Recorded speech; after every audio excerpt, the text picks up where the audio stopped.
Je vais parler dans les deux langues, anglais et français. Que Dieu nous aide à la suite du temps. On est en train de prendre les dispositions pour qu'on ait un interprète. Nous allons continuer. Je vous ai donné des promesses et je devais continuer le message du dimanche passé et le message d'hier. Écrivez Psaume 18, verset 37 à 40. Psalm 18, verse 37 to 40. We're going to pray against the enemies of any kind. On va simplement mettre en pratique ce passage dans la prière. Ce que j'ai intitulé la prière ou l'onction offensive. Offensive, c'est-à-dire que nous amenons la guerre à l'ennemi. Il y a du temps où nous repoussons l'ennemi parce qu'il nous attaque. Nous demandons la protection de Dieu. Ça, c'est la défense. Les défenseurs, leur rôle, c'est défendre pour que l'ennemi ne marque pas dans notre vie. Donc, il y a the defense. In a game, in a sport, they play a role to defend the team. So the enemy does not score a goal and make you a loser. When the enemy scores a goal in your life, it makes you a loser. You lose. So there are prayers, the anointing empower us to do defensive prayer and offensive prayer. The defensive prayer, the anointing protects us against all the wiles, the attack of the enemy.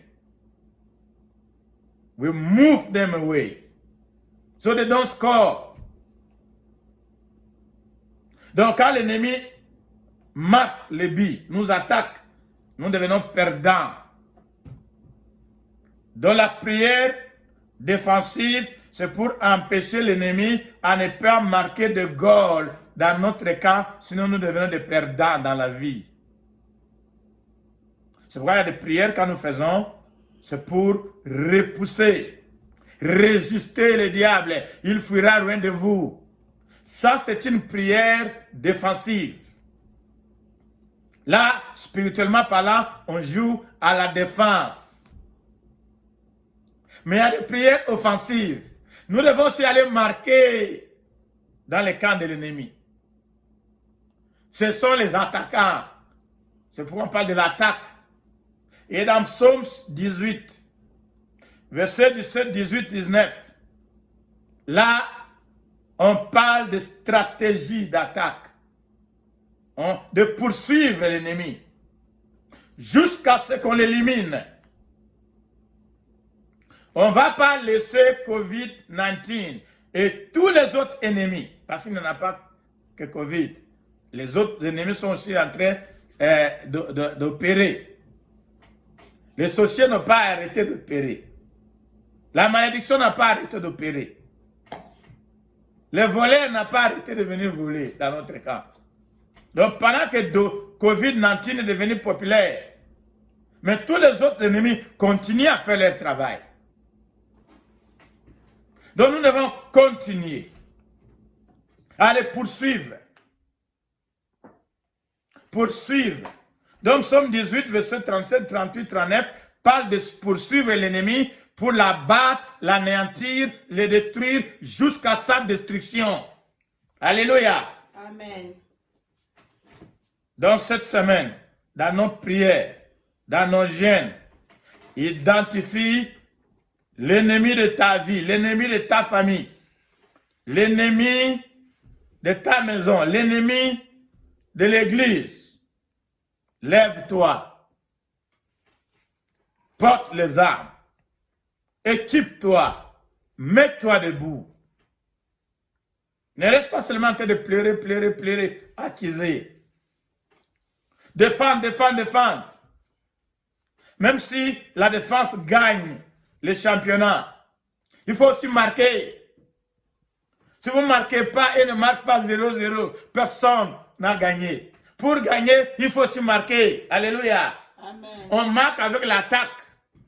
Tu amènes l'attaque, tu amènes la guerre dans les camps de l'ennemi. On va les détruire. On va l'attaquer. On va l'anéantir avec toutes les armes de Dieu. Ça, c'est la prière, l'application de Psaume 18, verset 37 à 40.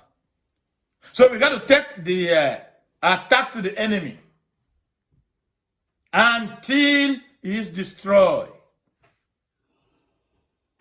That's Psalm 18, 37 to 40. So for the rest of time, I'll continue what we were praying about yesterday. When the cup overflows, what happened? Actually, it's a message on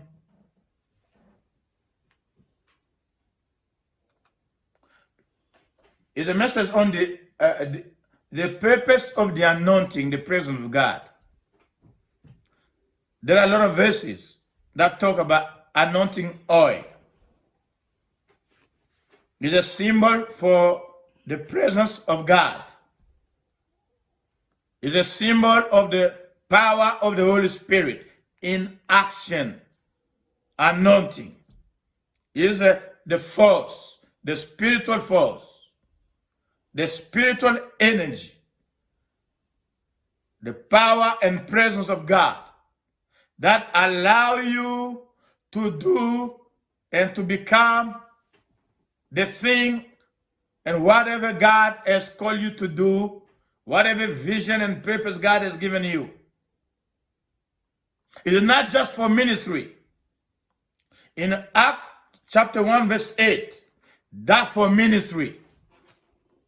Quand nous parlons de l'onction, on a toujours tendance à lier l'onction seulement au ministère, à l'église, à la prédication de la parole. Ça, c'est Acte 1, verset 8. Mais vous voyez, quand vous examinez l'onction, les passages qui parlent d'onction, l'onction a une diversité des objectifs. C'est la force, la puissance de Dieu pour accomplir ta mission. Si Dieu t'appelle comme enseignant, demande l'onction d'être le meilleur enseignant sur la planète Terre. Quand Dieu t'appelle comme plombier, parce qu'on a besoin de plombiers, nous les Africains, il y a certains domaines nous négligeons, nous ne respectons pas. Vous ne pouvez pas avoir une maison avec l'eau qui coule, les toilettes qui coulent, sans plomberie.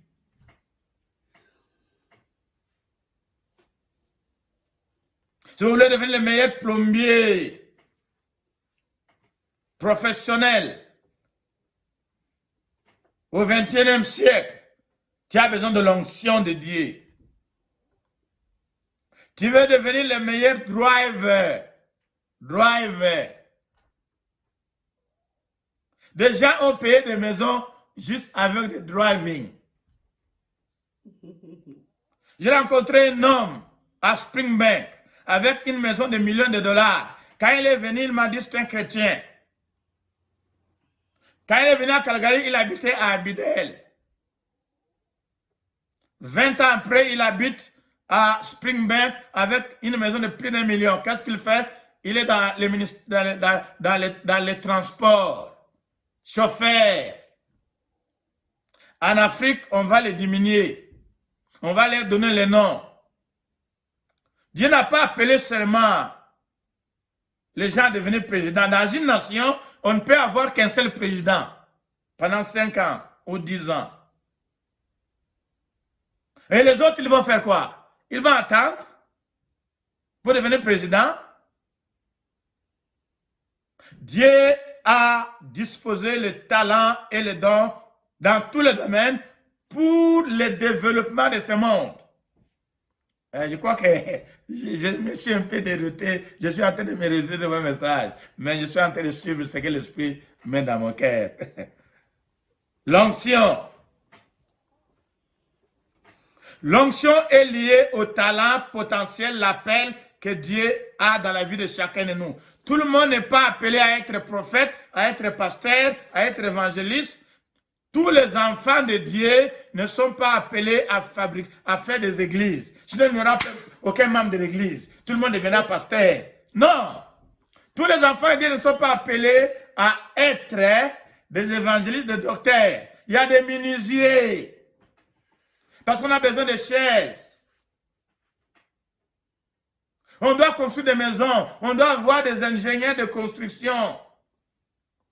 Ils sont dans la Bible. Ouais. Avec la révélation, comment développer des designs. C'est l'onction de Dieu.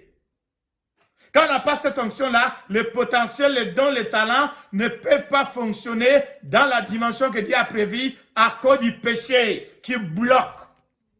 Mais quand on est né de nouveau, le Saint-Esprit vient pour activer ces dons, ces talents. C'est pourquoi dans tous les pays développés, qui étaient d'abord, tous ces pays-là étaient établis sur les bases des principes de la parole de Dieu. Aujourd'hui, on est en train de les repousser. L'onction joue beaucoup de rôles. Les rôles de convaincre les âmes du péché, du jugement, de la justice, mais aussi de donner la force pour atteindre les objectifs dans la vie. Donc nous parlons quand mon vase déborde. Oh, on n'a pas encore lu les passages bibliques. Allons dans Psalm 23. The purpose of the anointing. So if you're writing, the title of the message is the same. Like yesterday. When the cup overflows. When the anointing oil overflows. Quand la coupe déborde. We are in Psalm 23. Let's pick up there. Verse 5. We talked about this yesterday. I won't be long there. Psalm 23, verset 5. You prepare a table before me in the presence of my enemies.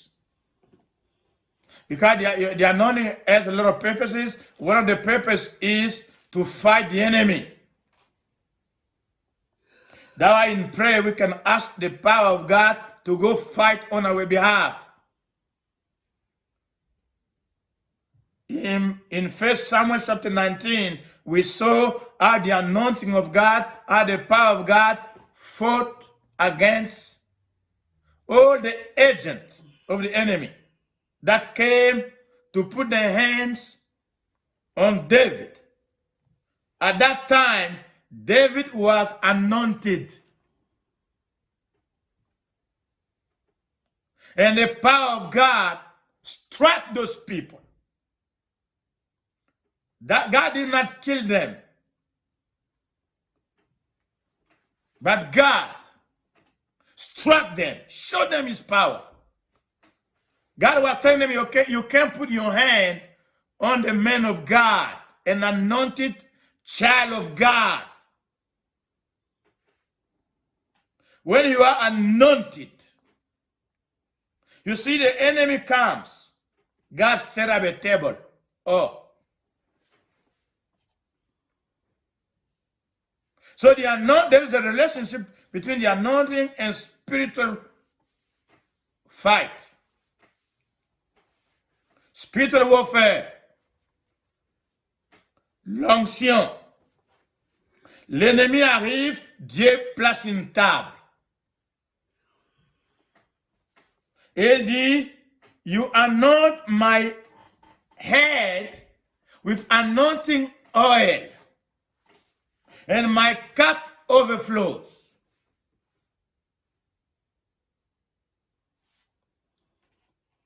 Tu remplis ma coupe. Excusez-moi, tu oins ma tête de l'onction, l'huile d'onction et ma coupe de bord. Donc nous parlons un peu de certains principes. À partir de quel moment la coupe de bord? Parce que Dieu là a donné la conclusion, le résultat. La coupe de bord, quand elle est remplie, tout de suite là, même si tu as la cuisine à côté là, tu peux ouvrir les têtes. Tu prends une tasse ou un gobelet, mets de l'eau dans le gobelet. Quand tu mets de l'eau dans un vase, ça overflow pas. Ça doit d'abord remplir. Donc avant que la coupe soit remplie, excusez-moi, avant que la coupe déborde, elle doit d'abord remplir. Elle est remplie pourquoi? Alors, hier, j'avais touché un peu quelques aspects. C'est ça qu'on appelle la plénitude du Saint-Esprit. Quand la coupe est remplie. Donc, when your cup, j'avais aussi dit, parce qu'avant de continuer, pour ceux qui n'étaient pas là, tous les papas, toutes les mamans, parce qu'au Canada, les papas aussi préparent. Les papas aussi entrent dans la cuisine. Si tu n'entres pas dans la cuisine, tu es papa, tu commandes seulement ta femme. Apprends. Il y a beaucoup de choses que tu vas apprendre. Apprends aussi à préparer. Un jour, ta femme sera absente. Tu vas souffrir. Tu vas aller chercher à manger ailleurs. Apprends. Ça ne coûte rien. Esau avait préparé. Jacob avait préparé. Ce sont des hommes. Même si ta femme prépare bien, apprends un jour, ça va t'aider. Quand tu passes le temps dans la cuisine, tu vas comprendre une chose. Personne n'utilise une assiette ou un gobelet sale. Pas surtout au Canada. Même s'il n'y a pas d'eau, on va chercher à l'essuyer. Le vase doit d'abord être propre. C'est le vase propre que Dieu utilise. On a parlé de ça. Et la deuxième étape, c'est remplir le vase. Il remplit le vase. Le vase, c'est qui? C'est toi et moi. C'est ça qu'on appelle dans le Nouveau Testament la plénitude du Saint-Esprit. Dieu nous remplit du Saint-Esprit. Quand la coupe déborde, avant que la coupe déborde, elle doit d'abord être remplie. Before your cup overflows. I'm in Psalm 23, verse 5. God anointed us with anointing oil. And then my cup overflows. And we're going to talk about why the cup overflows. Yesterday, we touched on Isaiah 40. I won't spend a lot of time there, maybe another day, because I want to move to something else. But let's go to Isaiah 40.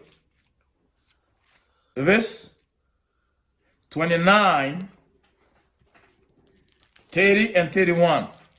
This is what we said. Isaïe 40, verset 29 à 31, nous avons dit, He gives power to the weak. Why does God fill us with the Holy Spirit? To give us power. Power to do three things in life. Those three things are in verse 31. Number 1, to walk. Number 2, to run. Number 3, to fly. Before my cup overflows, it got to be filled first. Avant que ma coupe déborde, elle doit d'abord être remplie. La coupe ne déborde jamais quand elle n'est pas encore remplie. Cette coupe-là, c'est toi et c'est moi. C'est ça la plénitude du Saint-Esprit. C'est ça l'esprit au-dedans de nous. C'est pourquoi il faut faire attention quand vous lisez les textes, la différence entre l'esprit sûr, ça c'est overflow, et l'esprit au-dedans, en moi. Parce que le Saint-Esprit vient jouer deux rôles. Au-dedans de moi et sur moi. Sur moi, c'est pour les autres. Sur moi, c'est pour les services. Sur moi, c'est pour l'extérieur. Mais d'abord en moi. Est-ce que vous suivez? D'abord, c'est pourquoi nous devons d'abord être remplis du Saint-Esprit avant que le Saint-Esprit déborde. Et là, peut-être en d'autres occasions, quand on a le temps, nous allons voir aussi que tout le monde, cette onction-là, n'opère pas dans la même dimension dans tout le monde. C'est pourquoi dans ce verset ici, il va parler de la force et de strength. Deux niveaux. Nous avons aussi dit que avant de se tenir debout pour marcher, il faut être en bonne santé. Il faut être fort. La personne qui est par terre assis ne peut pas marcher. Il y a beaucoup de gens, nous avons conclu là-bas et nous avons prié là-bas, la première partie là-bas, avant de marcher. Il faut se tenir debout. Beaucoup de gens sont par terre. Ils ne peuvent pas marcher. Beaucoup de mariages sont par terre. Elles ne fonctionnent pas. Elles ne marchent pas. Beaucoup de affaires sont par terre. Elles ne fonctionnent pas. Elles ne marchent pas. Elles sont par terre. Elles dorment. Elles sont devenues les kikata. C'est-à-dire, Evanda Nango. Bloquées. Ne peuvent pas bouger. Avant de marcher, il faut se tenir debout. Ce sont des malades qui sont assis. Les incapables. Ce sont ceux qui ont des problèmes qui sont par terre assis. L'un des rôles de l'onction, c'est pour venir donner cette force-là. Ça, c'est Actes chapitre 3, à partir du verset 1. C'est ce que l'onction vient faire. Ce que vous allez voir dans Hébreux chapitre 6, parmi les doctrines qu'on doit prêcher, l'une des doctrines a parlé, la doctrine d'imposition des mains. Voilà qu'est-ce que Pierre a dit à cet homme. L'or, moi, je n'en ai pas.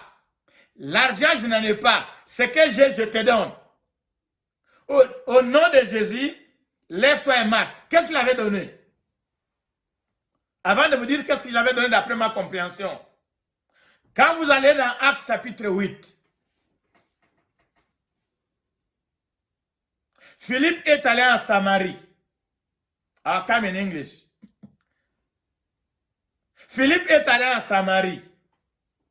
La Bible déclare que toute la ville était en joie. Dans la joie. Pourquoi? Parce que le gouvernement de cette ville avait distribué à chacun 500 000 $. Non. La Bible déclare dans Acte 8, la ville était dans la joie. Pas parce qu'on avait distribué l'argent. Beaucoup de gens sont seulement dans la joie quand on leur donne l'argent, ils sont dans la joie. La joie, c'est le fruit du Saint-Esprit. Même dans les problèmes, tu peux être dans la joie parce que le Saint-Esprit habite au-dedans de nous. Amen. Philippe, en Samarie, les délivrances se sont opérées à travers la prédication de l'évangile, la prédication de Jésus. Il a amené Jésus là-bas. Il a parlé de Jésus. Il a prêché Jésus. Les gens ont crié. Ils ont accepté Jésus. Les délivrances se sont opérées. Le Saint-Esprit a accompagné la parole avec des signes, des prodiges pour confirmer que Jésus était Seigneur et Sauveur. Et on a vu les miracles, on a vu les prodiges. Les gens étaient dans la joie parce qu'ils étaient guéris, ils étaient délivrés. Mais une chose était vraie, ils n'étaient pas remplis du Saint-Esprit. C'est étonnant. Pierre a entendu que les Samaritains ont reçu l'évangile, qu'est-ce qu'ils ont fait? Ils sont venus. La Bible déclare, après les avoir imposé les mains, parce que même l'onction peut être transférée par imposition des mains. Donc, l'onction doit être en toi afin de la transférer. L'onction ne circule pas dans les vides. Le Saint-Esprit n'est pas comme un oiseau dans l'air en train de circuler. Jésus était né par la puissance du Saint-Esprit. L'Esprit était en lui.